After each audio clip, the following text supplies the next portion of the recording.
Bueno, buenos días de nuevo. Queríamos, en esta segunda actividad del Congreso, tener un encuentro con Manolo Darias. Ya les he dicho la importancia que Manolo Darias ha tenido en el panorama de la crítica de cómics en Canarias y que además ha trascendido a nivel nacional. Es un poco extraño que una persona que trabaja en cualquier ámbito cultural desde las islas llegue a tener una proyección nacional realmente importante. Manolo Darias está considerado hoy como el crítico de cómics más longevo que existe en el país. Hay que decir que eso no es un mérito suyo, sino de la genética de su familia.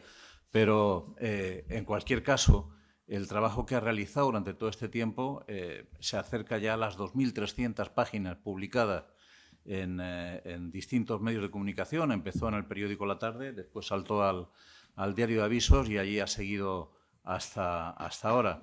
El próximo, creo recordar que, no sé si es el 3 o el 6 de enero, el próximo 6 de enero va a cumplir 50 años su página, que es una cifra absolutamente simbólica, pero que dice mucho de la constancia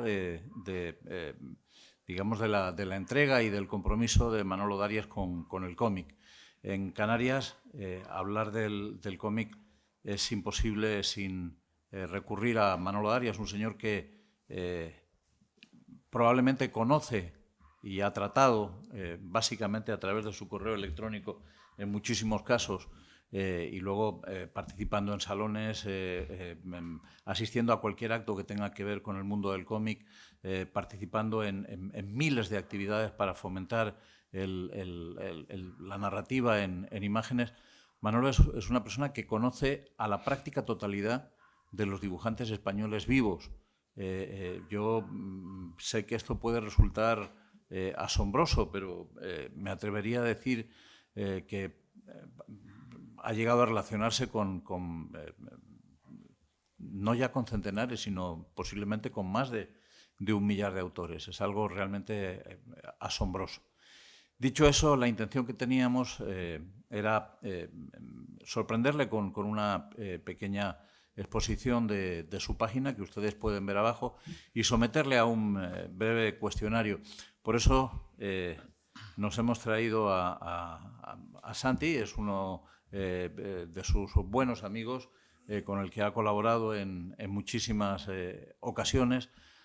Santi lleva algunos años trabajando desde Tacoronte y Acentejo en un proyecto que se llama Vinos y Viñetas, y al mismo tiempo es editor de cómics, una actividad que él ha convertido en una afición no lucrativa y que le ha llevado a tener publicados en estos momentos, creo que son 9 o 10. No. Tú estás dejando de contar cosas, estás dejando de contar el catálogo que regalaste a los amigos, estás dejando... Ha publicado varios cómics y algunos de ellos son singularmente extraordinarios. Yo quiero referirme a uno en concreto, que es la autobiografía de Eduardo González, que todos ustedes conocen. Eduardo está escondido por allí, como hace siempre, escondido en una esquina, no está más alejado porque no hay más sitio para alejarse, pero es, a mi entender, y es un criterio que comparto con Manolo, probablemente el mejor dibujante de Canarias. Y su trabajo Autobiopsia se publicó por primera vez gracias a este señor que ustedes tienen aquí. Después lo publicamos nosotros en la Fundación, en una edición en la que incorporamos algunas historias nuevas. Para quien no lo haya leído, para quien no haya tenido la oportunidad de leerlo, yo les recomiendo que se dirijan a él. Pero Santi ha publicado más cosas. Ha publicado a José Luis Martín, un personaje que apareció, creo que apareció en algunos momentos en el periódico El Jueves, en la revista El Jueves, y Santi recopiló todas sus obras. Acaba de publicar este año a Raquel Gu y sus estupendas en una magnífica edición muy divertida. Ha hecho pinitos incluso como guionista y ha publicado un tebeo dibujado por Eduardo sobre el método Pilates y, en fin, es una persona también absolutamente apasionada de este mundo. Yo realmente, entre ellos dos, tengo la percepción de que sobro. Sé que Santiago, que es mucho más preciso que yo, se ha preparado esta historia. Vamos a dejarle que haga la primera pregunta y ya veremos si conseguimos atornillar un poco a Manolo, que es bastante escurridizo. Bueno, muchas gracias. Pues nada, agradecer primeramente a la Fundación Cinemascomic que me haya invitado a participar en una mesa homenaje a Manolo Darias, y también pues al Instituto de Estudios Canarios que nos haya acogido hoy en este espectacular espacio aquí en La Laguna. Yo no me he preparado ninguna pregunta realmente, sino no son preguntas, sino son... A mí es que me gusta ir a la contraria de lo que me dice Paco Pomares o de lo que me propone, y entonces voy a contarle unas cuantas cosas que han surgido a raíz de mi relación con Manolo Darias. Pues ya llevamos más de una década colaborando. Y son cosas que a mí, cuando me propusieron venir aquí, dije, bueno, voy a pensar un poco qué es lo que vamos a contar y a ver si les parece tan divertido como me lo parecía a mí en su momento. Bueno, si tuviera que definir a Manolo Darias es pasión y colaboración. Esos son los dos principales atributos con los cuales yo veo siempre a Manolo Darias. Colaboración. Es un excelente colaborador. Siempre dispuesto a echar una mano cuando la palabra te veo está en medio. Pero aparte de eso, en más situaciones. Yo cuando llamaba a casa de Manolo Darias las primeras veces, me salía su esposa y después de decirle, hola, ¿está Manolo y tal? Soy Santi Suárez. Era para ver si podía hablar con Manolo. Sí, pero ¿tú de qué colectivo eres? Yo decía, bueno, sí, me refiero, tú eres del Club Círculo de Amistad, eres de los del tenis de mesa, eres de los del cómic, y me nombraba un montón de cosas más. Y yo decía, bueno, yo soy, pues, ubíqueme usted dentro de los del cómic y de los del vino, que él ya sabe quién soy. Me pasaba a Manolo y ya le planteaba pues la acción que quisiéramos hacer. Si decías el vino, te ubicaba inmediatamente. Bien, mejor.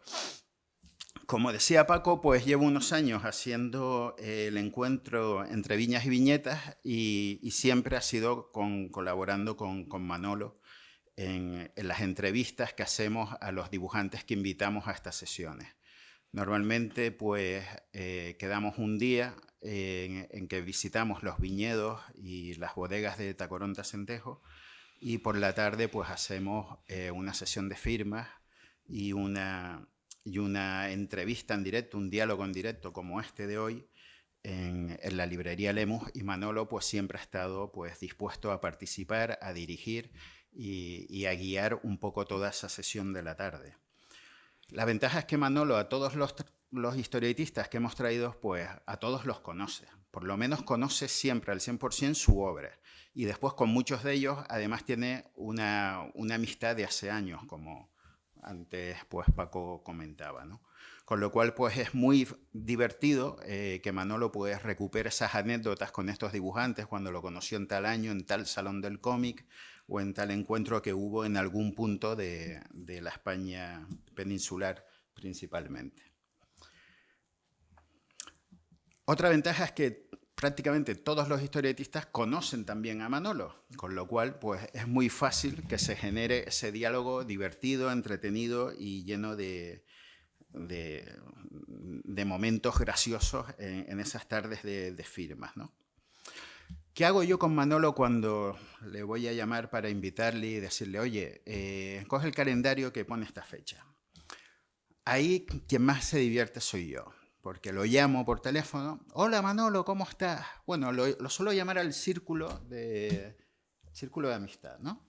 Entonces me pasan con Manolo y, hombre Santi, ¿qué tal? ¿Cómo estás? Bueno, pues bien, mira, aquí te llamaba porque me gustaría contar contigo. Voy alargando lo máximo posible la conversación Y bueno, como el tiempo bien por ahí, bueno, esto del COVID ahora es un rollo tremendo, tal, pero bueno, estamos hablando, mira, coge el calendario, apúntate ya el 3 de junio para hacer el encuentro con el historietista, y yo voy captando a través del teléfono pues la impaciencia, pero la gratitud al mismo tiempo, el nerviosismo, digamos, de un Manolo que está esperando quién es el autor que viene, porque él en todos estos años nunca me ha dicho, mira, trae a fulanito, trae a menganito, nunca me ha sugerido ningún nombre.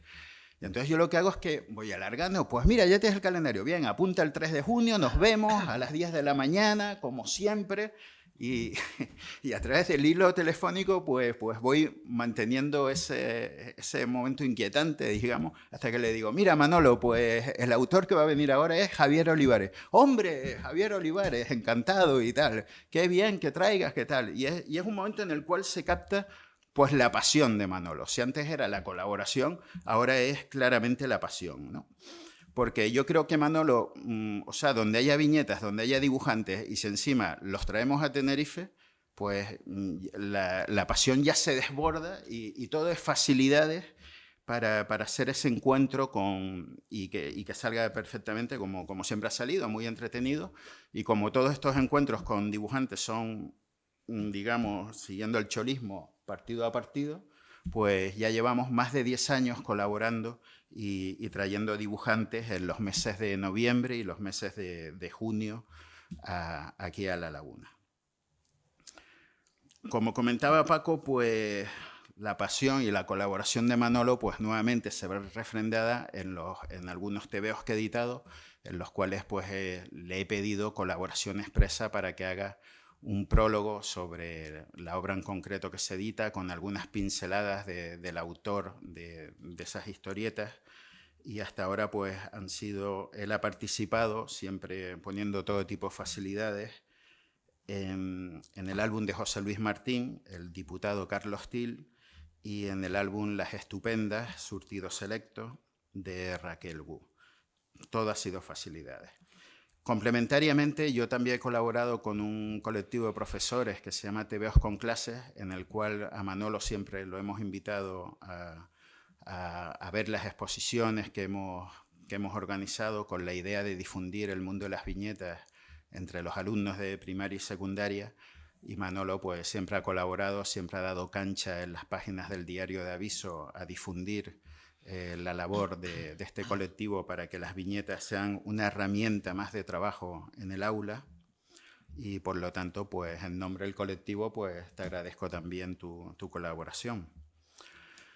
Y bueno, y también quería señalarles que cuando he ido a los salones del cómic de Barcelona o de Madrid, cuando me ponían alguna fila para alguna firma o me encontraba algún autor y me presentaba y le decía que era de Tenerife, lo primero que le salía del Tenerife, hombre, si eres de Tenerife conocerás a Manolo Darias, ¿no? Digo, sí, por supuesto, conozco a Manolo Darias y nada, le daré recuerdos suyos cuando lo vuelva a ver. Es que absolutamente todos los historietistas en España conocen a Manolo Darias, ¿no? Y además siempre me decían después, ya cuando había un poco de complicidad con el historietista, me decían, oye, pues que sepas que sus premios del diario de Aviso son muy valorados por el grupo de los historietistas, de los colectivos, porque son unos premios que digamos son libres, no tienen presión de ningún tipo. Él saca su relación de premios, premian las obras que consideran en cada año y por lo tanto el diploma que nos hace llegar a los premiados pues es algo que valoramos todo muchísimo. Y bueno, estas eran las pinceladas que quería decir sobre Manolo. Entonces, yo para comenzar, pues me dijo Paco, prepárate unas preguntas. Son las preguntas me parece un rollo tremendo, ¿no? Pero lo que voy a hacer es lo que hace siempre Manolo cuando nos manda una página en la cual entrevista a un dibujante o un historietista, sea dibujante o guionista. Él siempre dice, bueno, cuéntanos cómo fueron tus comienzos. Es la pregunta mítica de Manolo en su página del diario Aviso. Con lo cual, Manolo, pues a mí no me queda otra que transmitirte esto y cuéntanos cómo son los tuyos, ya que tú se lo has preguntado a más de 80 dibujantes y 20 o 25 guionistas, pues ahora te toca a ti pues contarnos aquí al grupo cómo han sido los tuyos. A ver si lo consigo explicar.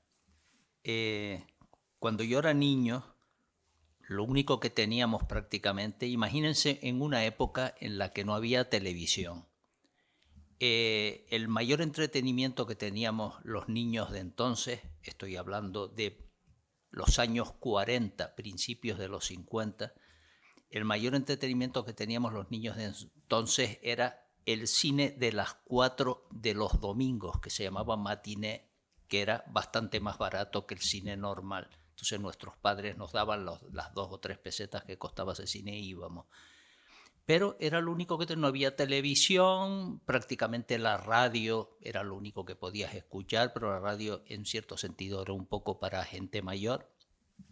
Y lo único que teníamos era los tebeos, las historietas, los que en Tenerife llamamos colorines. En la península se llama tebeos, historieta, cómic.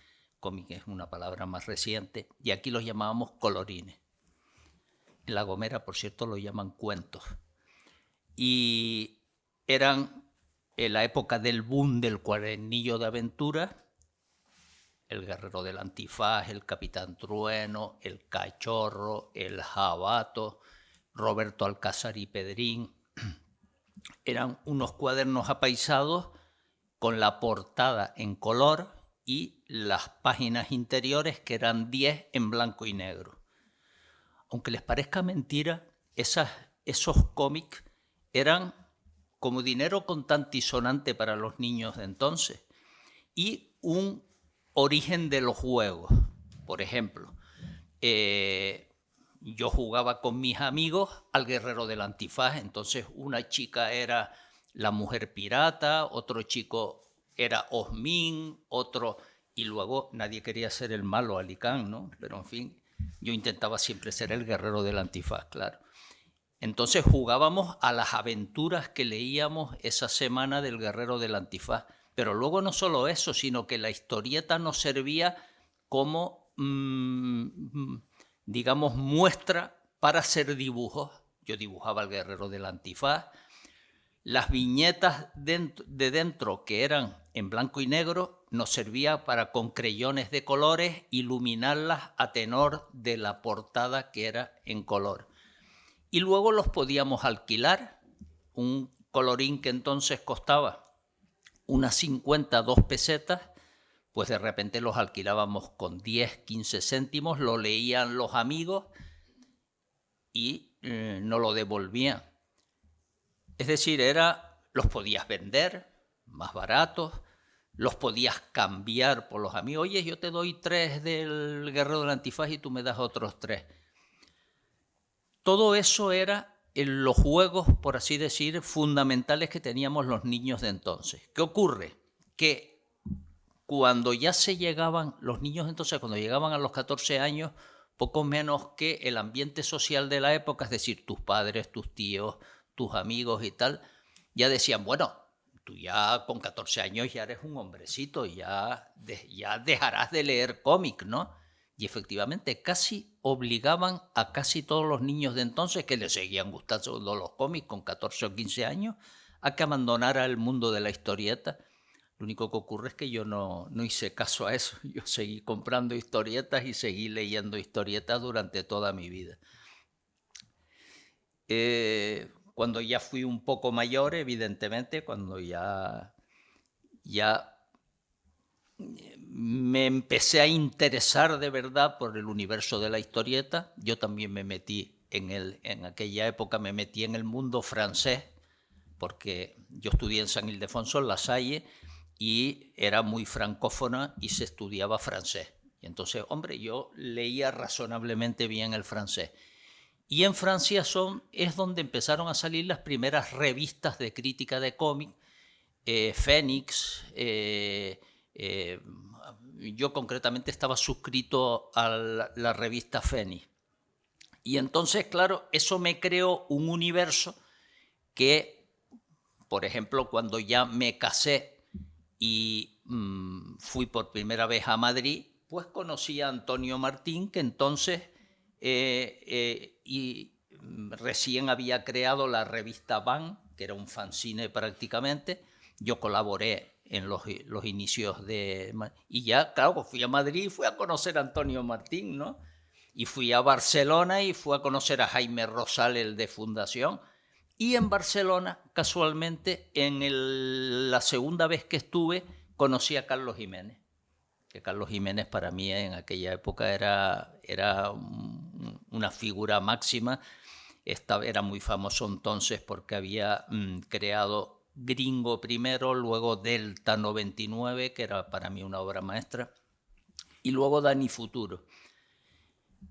Y la amistad con Carlos Jiménez, también conocí a Adolfo Usero, que estaban en el mismo, que era prácticamente el grupo de La Floresta, Adolfo Usero, Luis García.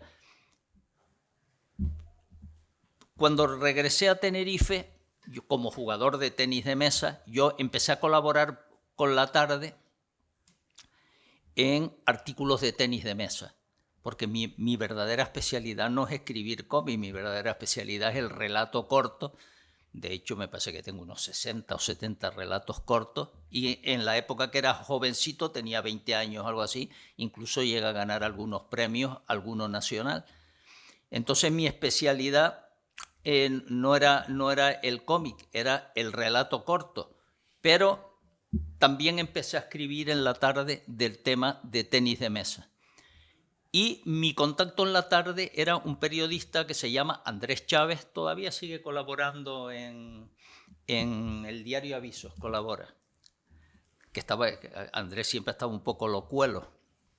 Y llegó un momento en que me dijo, oye, Manolo, voy a hacer una separata los sábados que se va a llamar Especial Sábado, y quiero que sean unas páginas diferentes, extrañas, pero ¿qué páginas y tal? Tú échale una pensada y mira a ver si se te ocurre algo, que sepas que va a ser una página. Por ejemplo, yo voy a escribir una que se va a llamar People, que voy a hablar de la gente, va a haber otra dedicada al cine, va a haber otra dedicada... Va a ser una cosa rara. Total que a continuación, la siguiente semana le propuse la página cómic, le encantó. Oh, eso es estupendo. Además, fíjate la suerte que tiene. Yo cada vez que escribo un artículo no puedo encontrar ilustraciones prácticamente, y tú con la página esa tienes todas las ilustraciones que quieras y tal. Y empecé a colaborar con la separata esa Especial Sábado, con una página que al principio se llamó Comics, y con unos subtítulos fantasía, ciencia ficción, porque en aquella época la historieta se unió, hizo una especie de conglomerado con los géneros de fantasía y ciencia ficción, y de hecho muchos fanzines hablaban de los tres temas, ¿no? Yo recuerdo, como dato curioso, que mucha gente me decía, bueno, sí, esa página de los cómics está bien, hablas del Guerrero del Antifaz, porque todo el mundo conocía los personajes de aquella, el Guerrero del Antifaz y tal, y yo hablaba de ellos, pues la gente lo conocía, y me decía, pero bueno, esta página ¿para cuánto te dará? Te dará para un año, ¿no? Digo, no, yo soy capaz de escribir sobre temas de historietas durante años y años y años, pero años y años, ¿cuánto? Pues 20, 30 años, creo que lo he demostrado porque he llegado a 50 años hablando de cómic, ¿no? Porque es un tema inagotable. La gente no se imaginaba que el mundo de la historieta pues puede ser igual que el mundo de la literatura o el mundo del cine. Por supuesto, en aquella época la gente al cómic no le daba ningún valor, pero ninguno en absoluto. Consideraban que era una obra hecha de artesanos, y los mismos historietistas también consideraban que lo que hacían no tenía valor, sino que ellos hacían esos dibujos, cobraban, comían por ellos, pero no.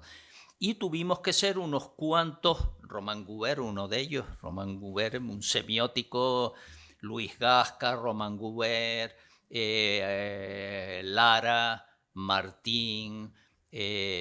Ahora estoy escribiendo un artículo precisamente sobre Salvador Vázquez de Parga, que hizo un libro que se titula Los cómics del franquismo, que eran la gente que empezamos a mover entonces, y empezaron muchas personas a darse cuenta que el mundo del cómic, el noveno arte, como tú dijiste antes, o el arte secuencial, como decía Will Eisner, pues tenía un valor intrínseco, era un arte como otro cualquiera. Pues ese fue mi comienzo.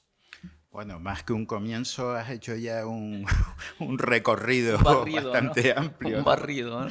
Entonces, Manolo, has dicho que has estudiado en el Colegio La Salle. ¿Había cómics solo en el patio del colegio? En el aula entiendo o sospecho que no. No se utilizaba. No, En tu aula. época de instituto, los cómics solo estaban en el patio, en las conversaciones. ¿Y en la época universitaria? Lo mismo. En la época universitaria, yo no recuerdo haber ni en la universidad ni en el colegio de aparejadores. En la escuela de aparejadores recuerdo nunca haber hablado de cómic con nadie, ¿no? En absoluto, porque entonces todo el mundo había dejado, todos los que estaban ya en la universidad o en cualquier tipo de carrera ya habían dejado de leer cómic. Y en San Ildefonso, yo soy un lasaliano de pro, estudié en el Colegio San Ildefonso y salí durante 10 años, salí de allí en el preuniversitario. En el colegio, pues efectivamente en los recreos llevábamos los colorines, los intercambiábamos en los recreos, pero tampoco siquiera los leíamos allí porque no nos daba tiempo, El recreo era un cuarto de hora, jugar un rato al fútbol y punto, ¿no? Sí, una cuestión. Has comentado toda la etapa que desarrollas en la tarde, por qué entras en la tarde, que de hecho debió de ser complicado. Habría sido imposible hacerlo sin la mano de Andrés, porque era un periódico bastante carpetobetónico, bastante arcaico, ¿no? En el que seguramente lo de meter una página de cómic les habría sonado un poco raro. ¿Por qué das el salto al diario Avisos, donde te has mantenido los últimos 40 y tantos años? Doy primero un apunte. Yo entré en la tarde porque la tarde en el año 62, me parece, que hizo unos concursos de cuentos, Navidad, Año Nuevo y Reyes, que daban 2 premios de igual categoría cada uno. Y a esos 3 premios se presentaron todos los escritores famosos y conocidos de la época aquella. Y yo gané junto con, Dios santo, no me sale el nombre ahora, otro escritor muy famoso, acá al momento veo a la hija, un escritor muy conocido entonces, el premio de Año Nuevo. Y cuando fui a recoger el premio, siempre he tenido más cara de joven de lo que yo en estos momentos tengo 80 años. Siempre he tenido una pinta más joven y entonces cuando fui a recoger el premio con 20 años, pues aparentaba 15 o 16. Y Víctor Zurita, que era el director de la tarde, dice, bueno, usted viene a recoger el premio a su padre. Y dijo, no, el premio es mío. Y el único desconocido de todos era yo. Entonces, por ese camino entré yo en la tarde a colaborar. Primero colaboraba con relatos y luego ya de tenis de mesa. Se me olvidó decir que antes colaboraba con relatos. ¿Qué ocurre? De la selección de las páginas que tienes tú abajo, las 2 primeras son de la época de la tarde. Y las ilustraciones en la tarde eran un desastre. Yo no sé cómo las hacían, pero era un verdadero desastre. Y yo soñaba con el procedimiento offset, que aquí en Tenerife no había ningún periódico que tuviera el procedimiento offset, porque permitía que las ilustraciones salieran perfectas. Entonces, el Diario de Avisos, que era un periódico, el decano de las Islas Canarias, pero que se publicaba en La Palma, fue comprado por un grupo aquí de Tenerife y se empezó a publicar aquí. El director era Leopoldo Fernández Cabeza de Vaca, que astutamente empezó a ver en la prensa local, en la hoja del lunes, en la tarde, y la página mía le encantó. Entonces me llamó y me dice, oye, Manolo, te quiero fichar para el Diario de Aviso. ¿Eso fue en el 77 o 78? 76. Antes de salir el periódico, entonces. No, bueno, me llamó antes de salir, evidentemente, porque el periódico salió en junio del 76 aquí en Tenerife y en el primer número del Diario Avisos ya salió mi página. Yo siempre a los compañeros del Diario Avisos siempre les digo lo mismo. En el primer número salió mi página. Hace, pues, 47 años, concretamente. Y digo, oye, mira, es que me resulta un poco violento el dejar la tarde. Además, allí estaba Manolo Iglesias, una serie de amigos míos. Dice, no, todos esos amigos tuyos ya los he fichado yo. Dice y me dijo algo que no podía resistirme. Y además las ilustraciones van a salir perfectas porque el periódico se va a editar en offset. Y ya me rendí. Durante todo ese tiempo tú has llenado el periódico de páginas que tienen componentes y estructuras completamente diferentes. Es decir, hay muchas páginas en las que reflejas son las novedades que se van publicando, hay otras en que entrevistas a autores, hay otras en las que escribes necrológicas, hay otras en las que te refieres a autores novedosos, incluso has tanteado, aunque le has dedicado menos espacio que al cómic español, evidentemente, has tanteado básicamente el cómic francés, el cómic de superhéroes, incluso creo que has hecho alguna incursión pequeña dentro de lo que es el mundo del manga. En todo ese tiempo, ¿qué es lo que más te gustaba hacer? ¿Las entrevistas con autores? Yo tengo una especial predilección por las entrevistas por autores por una sencilla razón, porque cuando yo leía El Guerrero del Antifaz, leía El Capitán Trueno, para mí los nombres que aparecían allí en la firma, Juan G. Iranzo, y yo decía, ¿y cómo será el hombre este? Porque no salía ninguna foto en ningún sitio del autor, y era una cosa, ¿cómo será Manolo Gago? ¿Cómo será Ambrós? Y recuerdo que en una ocasión, me parece que fue en El Pulgarcito, no sé, que empezaron a salir pequeñas entrevistas dedicadas a autores del mundo de la historieta, en las que aparecía, le hacían una pequeña entrevista, aparecía una foto del autor y luego hacía ese autor un dibujo especial dedicado al momento, dedicado a esa entrevista. Y entonces, parece mentira, pero aquel dibujo especial que hacía dedicado a la entrevista, yo decía, esto no es falso, es auténtico, porque sale la foto y sale ese dibujo. Cuando yo empecé a hacer entrevistas que no se hacía yo a muchos dibujantes, yo qué sé, a Manolo Gago, Ambrós, a Juan Iranzo, a Bañol, de Roberto Alcázar y Pedrinillo, le hacía las entrevistas y me dice, Manolo, es la primera entrevista que me hacen en mi vida del mundo del cómic. Nadie le había hecho nunca ninguna entrevista. Y yo siempre le pedía lo mismo. Digo, quiero que me mandes una foto para que la gente te conozca, que era una cosa, y mándame un dibujito especial, aunque sea muy rápida, para yo demostrar de que esta entrevista no me la he inventado, como Andrés Chávez, que se inventa las entrevistas, como tú bien sabes, sino que este dibujo certifica de que efectivamente te he hecho una entrevista.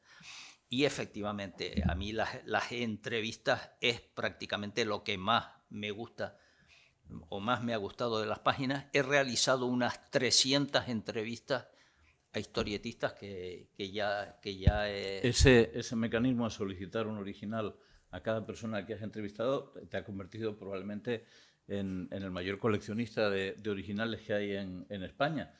Debes de tener muchos, no voy a decir una cifra para que no venga Hacienda aquí a preguntar, pero debes de tener centenares de originales. ¿Por qué Hacienda?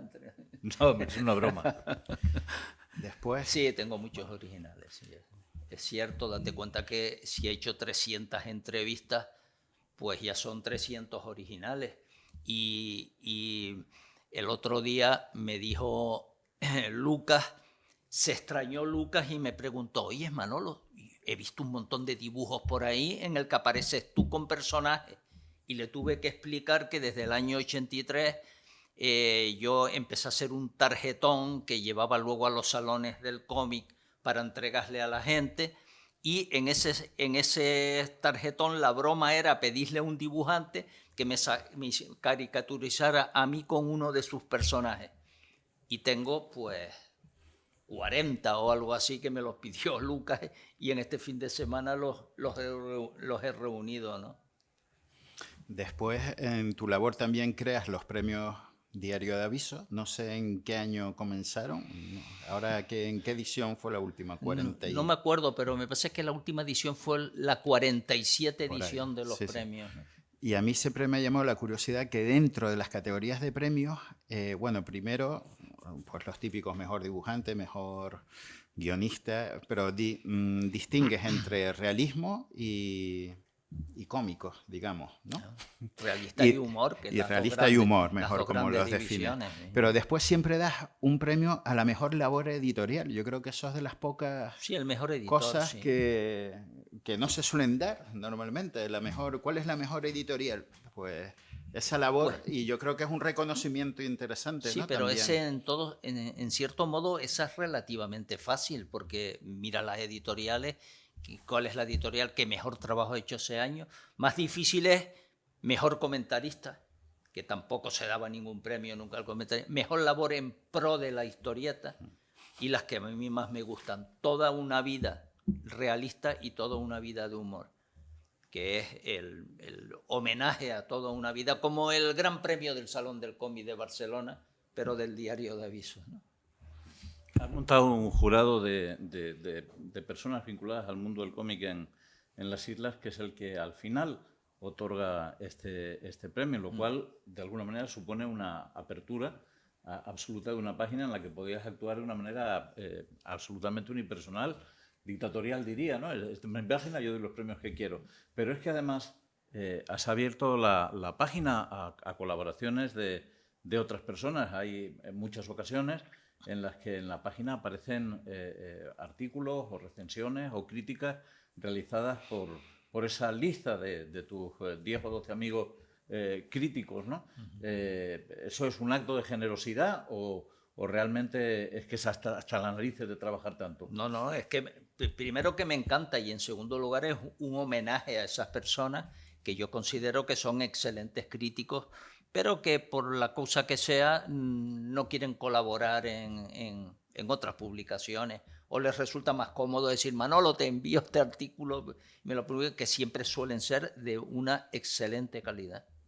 Por ejemplo, Argelio García Yello, que de vez en cuando, pues yo diría cada 6 meses o algo así, siempre me manda un artículo que es muy, digamos, académico, muy especial, muy singular, ¿no? Bueno, y después recibes en el Salón del Cómic de Barcelona el premio a la mejor divulgación, ¿no? Que es una categoría que se han cargado. Yo no lo entiendo mucho, la verdad. Tampoco, no lo pero entiendo. vamos, que nos alegramos bastante, digamos, el grupo local de aquí del cómic en Canarias cuando te lo otorgaron a ti. Sí, sí. Entonces supongo que eso es el máximo reconocimiento que llevas con orgullo, ¿no? Después de tantos años de dedicación al mundo de las viñetas. Sí, Máxime, date cuenta que a los 3 que se le han dado el premio, el primero al gran Toni Guiral, yo soy un gran seguidor y admirador, que estuvo en el anterior Salón del Cómic de Barcelona, del cómic de aquí de Santa Cruz, me llevó una alegría enorme porque lo conozco desde hilo tempore, ¿no? Y luego me lo dieron a mí por lo que decía por mérito, valor, paciencia, creo yo. Y luego se lo dieron también a Álvaro Pons, que mi gran amigo Álvaro Pons, que es uno de los mayores especialistas, el de La Cárcel de Papel, valenciano. Sí. Sí. El gran Álvaro Pons, que fue el tercero que me hacía gracia, Álvaro, porque a los que estábamos nominados nos invitaba al salón a ir. Y el primer año que no me lo dieron, se lo dieron a Toni Guiral, merecidamente, mejor que a mí. Me dice Álvaro, a mí entre más tiempo tardan en dármelo mejor, porque más tarde o más temprano ya no lo darán, a ti y a mí. Pero cada año que pase, si nos nominan, nos invitan. Y ese año me lo dieron a mí, digo, pues ya me fastidiaste. Ahora tú sí sigues, ¿no? Pero yo y al año siguiente se lo dieron a él. Manolo, hay una pregunta que de manera recurrente hay que hacer en esta conversación, aunque realmente es una pregunta con respuesta muy obvia, ¿no? ¿Tú llegaste a pensar alguna vez que ibas a estar durante 50 años haciendo esto? Ni borracho, por supuesto. Pero bien que presumiste de que te podías pegar 30 años. Pues, porque era verdad y lo he demostrado, porque eso, escribir del cómic, puedo escribirlo lo que me dé la gana y durante el tiempo que quiera. Pero luego tú que estás metido en el mundo de la prensa y tal, es difícil pasar ya, no sé por cuántos directores he pasado yo al diario de avisos, pues por 5, 6 o 7 Y ya. has tenido suerte porque Sí. Leopoldo Fernández Cabeza de Vaca aguantó 30 años. Sí, Es decir, aguantó que 30 si no años. habrías pasado por muchos más. Sí, por muchos más, sí. Y siempre puede haber algún director que diga, pues esta página ya está obsoleta, como se dice ahora, está obsoleta o tal, y mira, vamos a dejarlo ya y tal. Y la verdad es que no, la verdad es que siempre todos los nuevos directores que han entrado, no sé por qué, le tienen un cariño especial a la página, tal vez sea porque todo el mundo, el universo del cómic, lo entiende y le agrada. Hay una pregunta quizá un poco impertinente, pero yo creo que todos somos perfectamente conscientes de que en los años en que llevas realizando este trabajo lo has hecho de una forma absolutamente desinteresada. Vas a cumplir 50 años escribiendo semanalmente una página de periódico y nunca se te ha compensado económicamente por eso. ¿Ha merecido la pena de todas formas? Sin lugar a dudas. Es una afición, es como todo. Es lo mismo que me dice, oye, estás tú 65 temporadas jugando al ping-pong ininterrumpidamente como federado. ¿Ha valido la pena eso? Pues sí, porque me gusta el ping-pong, me mantiene en forma y tal, me encanta. Pues lo mismo el cómic, esto me encanta escribir sobre el mundo de la historieta. Bueno, para mí, por ejemplo, lo que para la gente pasar los 3 meses de COVID encerrado en casa fue un tormento. Yo no tuve ningún problema, yo escribía 3 horas por la mañana, 3 horas por la tarde, luego caminaba por casa media hora por la mañana y media por la tarde, total que salí de la pandemia, mucha gente salió con no sé cuántos kilos de más y yo salí como con el peso cuando me casé, con 65 kilos y perfectamente entretenido. ¿Qué ocurrió? Que me hice un stock de 30 artículos. Porque claro, 6 horas todos los días escribiendo sobre cómics, pero yo me lo pasé bomba. Me organizó el tiempo y fin del tema, ¿no? Bueno, otra pregunta ya un poquito entrando en un campo más chorra, digamos. ¿Cuántos cómics puedes tener acumulados en tu casa, Manolo? ¿Cuántos metros lineales de estanterías acumulas? No tengo ni idea. El último que fue por casa fue Paco Ibáñez, el de Mortadelo y Filemón, y me dice, coño Manolo, yo no he conocido a nadie que tenga más cómics que tú. Y yo pensé que era de los que más tenía en España hasta que un día me invitó el señor este que está aquí y él puede tener... ¿Cuántos cómics tienes tú? La pregunta te la paso a ti. Es que es una burrada. Creemos que si contamos las grapas también, alrededor de unos 100.000 aproximadamente. Pues yo no sé cuánto puedo tener, ¿eh? No tengo ni idea. Pero tú nos das sopas con ondas en lo que se refiere a originales, ¿eh? Pero sopas con ondas, vaya. Y los cómics, a fin de cuentas, es un material fungible que, a no ser que haya pasado mucho tiempo, se puede conseguir. La Fundación tiene cómics muy a partir de los años 70, que es la época en que yo empecé a leer cómics, porque yo soy 15 años más joven que tú, 16 para ser exacto. Pero tú tienes cómics extraordinariamente valiosos porque tienes, entre otras cosas, un montón de cómics clásicos que ya son muy difíciles de conseguir, casi imposible de conseguir. Sí, un apunte. Una vez me invitaron al Salón del Cómic de Andorra porque iba a haber una charla, una larga charla sobre el Capitán Trueno. Al lado tenía un chico que era de Baleares, que era un súper especialista. Yo me creía que me lo sabía todo el Capitán Trueno, pero yo digo, me cago, pues mira que sabes tú. Sabía unos matices, unos detalles que digo, muchacho, ¿hasta dónde llega? Y cuando llegó el momento de que se empezó a hablar, cuando salió el primer número del Capitán Trueno, A Sangre y Fuego, me di cuenta y yo miré allí había unas 120 personas. Miré y se me ocurrió, oiga, ¿algunos de los que están aquí compraron el número 1 del Capitán Trueno? Y el único que había comprado el número 1 del Capitán Trueno en el kiosco era yo. Y de eso hace ya 12 o 13 años, era bastante más joven, claro. Y de todos los dibujantes que has conocido, cuando les has pedido un dibujo para la página, ¿quién es así el dibujante más rápido que su sombra que has tenido delante y te ha hecho el dibujo Vamos a que ver, puedas esa destacar? es una pregunta muy difícil, pero sí Y te un voy poco a... trampa. No, no, es un poco trampa, es una pregunta pertinente, pero que me refiero que la que a mí, el dibujo que yo he visto hacer, porque a mí me encanta ver al dibujante cuando está actuando y dices, coño, ¿cómo dibuja esta gente? Y todos dibujan una maravilla. Fue en una ocasión en Premià de Mar con Carlos Jiménez, Adolfo Usero y Pepe González, el de Vampirella. Vampirella. Sí, Vampirella. Es que ahora me crucé con Dracurella,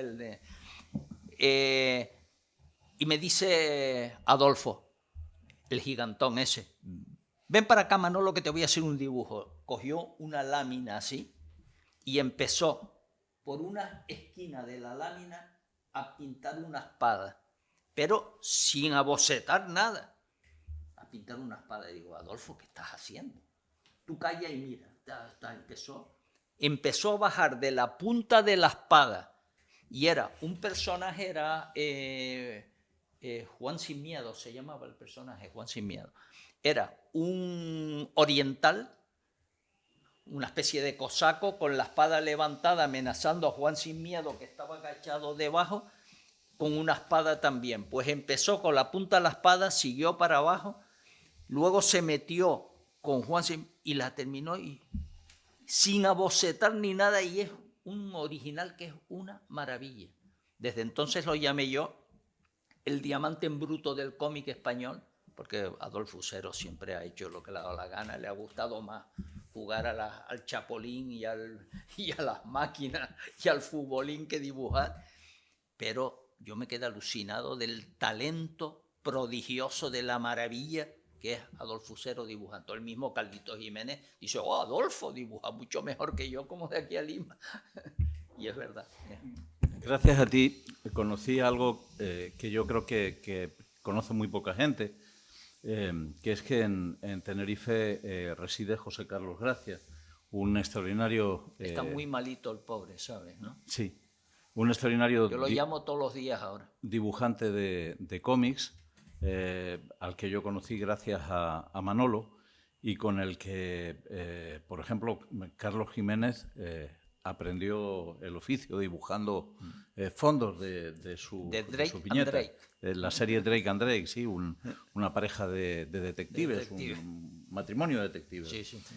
Que además, es otra cosa que no se sabe, se publicó en el periódico El Día durante muchísimos años.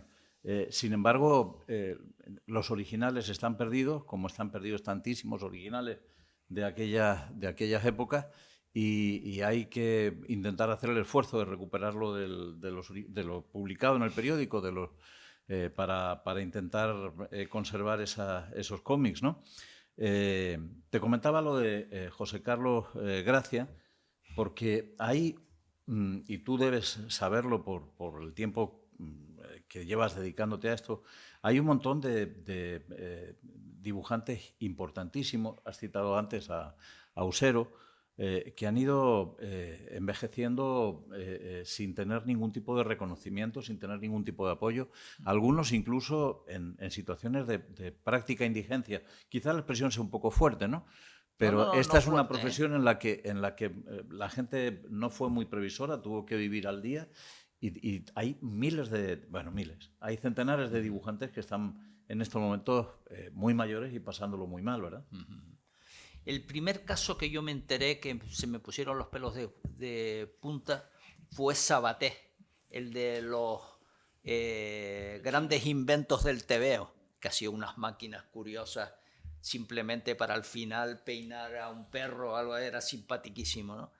Pues ese pobre hombre se le murió la mujer y tal, y se quedó absolutamente en la indigencia, y gracias a que lo metieron en un hogar de pensionistas, amigos comunes y tal, le buscaron sitio en un hogar de pensionistas, pero hay muchísimos de ellos. Bueno, en estos momentos Adolfo Usero, que hablé hace 2 semanas con él y está prácticamente en la calle. Prácticamente en la calle. Y yo sé de varios dibujantes que prácticamente están en la calle. Y eran buenos, no eran malos. Manolo, y centrándonos ahora en el caso de Canarias, ¿cómo has visto tú en estos años, digamos, la evolución del mundo del cómic con autores que trabajan en Canarias? Porque hace 20, 30 años sería dificilísimo, me imagino, ¿no? Y hace Sí, 40 años. sí.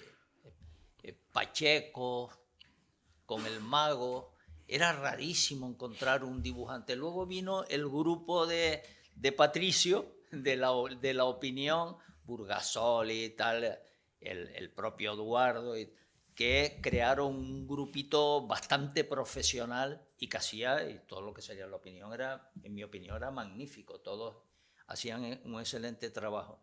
Y yo lo siento mucho, Eduardo, con el permiso de los hermanos Pulido, que bueno, siguen trabajando para USA y tal, pero a mí el mejor dibujante, considero yo, que hay en Canarias en estos momentos está en esta sala y se llama Eduardo González.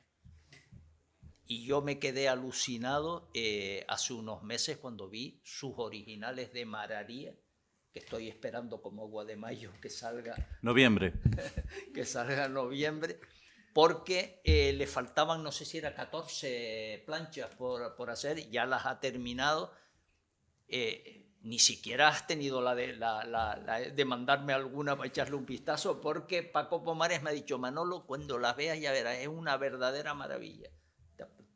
¿Te ratificas en eso? Me ratifico y además te invito a verlas esta tarde si quieres. Que además tenemos a Eduardo por ahí. Esta tarde tengo junta en el Círculo Amistad, no puedo. Es que eres un hombre muy ocupado, con 80 años, eres el hombre más ocupado que conozco. Tienes una categoría casi de obispo de Roma, ¿no? Tienes una agenda, la agenda de Manolo con 80 años es absolutamente asombrosa. Conseguir arrancarle de las muchas actividades que tiene, incluso participar con su edad en partidos de ping-pong, que es una cosa que a mí solamente pensarlo ya me duele todo el cuerpo en todas las esquinas. Tiene una actividad, sigue manteniendo una actividad increíble y yo creo que debemos de felicitarnos por ello. A ver si hay suerte y nos obsequia con otros 50 años de página de la historieta, ¿no? Esa es otra tontería que se suele decir siempre, pero a ver si esta vez es verdad. Por mí vale, ¿eh? Tú firmas. Sí. ¿De tiempo cómo vamos? No. Como ustedes quieran, ya estamos en hora de retirada hace un ratito. Bueno, pues antes de empezar, si alguien quiere hacerle alguna pregunta y aprovechar aquí que está Manolo, yo solo comentarles una cosita, y es que cuando comencé con lo de entre las viñas y las viñetas y llamaba a Manolo, Manolo me decía, oye Santi, pero es que yo no bebo vino, yo lo que tomo siempre es Coca-Cola. Yo le decía, bueno Manolo, eso no importa, eso lo vamos arreglando. Han ido pasando los años y ya les puedo confirmar que Manolo bebe vino. Bebe vino blanco afrutado, bebe vino dulce y a veces un tinto de maceración carbónica. Entonces yo esta mañana le he dicho a mi gerente, mira, como va a ser un acto, le vamos a regalar a Manolo una botella de blanco afrutado para que lo disfrute tranquilamente en su casa. Estas son las cosas que yo aprecio de ti, ¿eh? Perfecto, perfecto.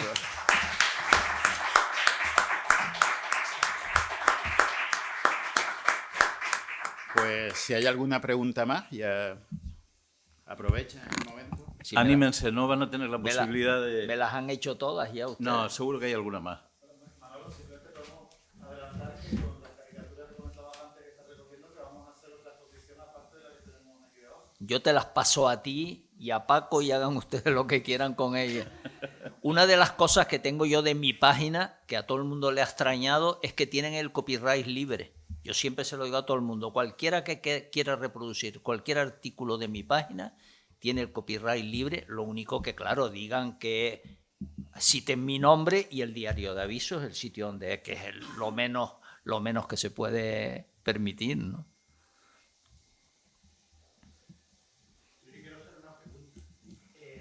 Sobre los originales, sobre todos esos originales que tienes, tanto que hayas conseguido como los que te han regalado, ¿cómo los tienes conservados? ¿Los tienes marcados?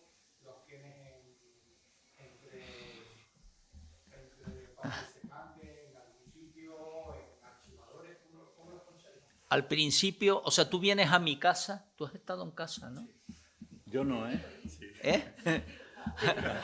Al principio yo tenía como una especie de exposición de originales en donde yo trabajo, donde tengo el ordenador y donde tal, que me parece que una vez los conté y tenía 100 colgados allí y tal. Y el resto de los originales es imposible. En casa ya no me caben ni los cuadros, ni las paredes, ni yo tengo 2 casas unidas. Ahora ya que los niños, cuando digo niños, digo hombres de 50 y pico de años, ya se han ido, pues me sobra casa por todos lados, pero paredes no me sobra. Y los originales los tengo guardados en carpetas y bien protegidos, ¿no? Que tú sabes que lo que fastidia a los originales es la luz, el sol y tal, ¿no?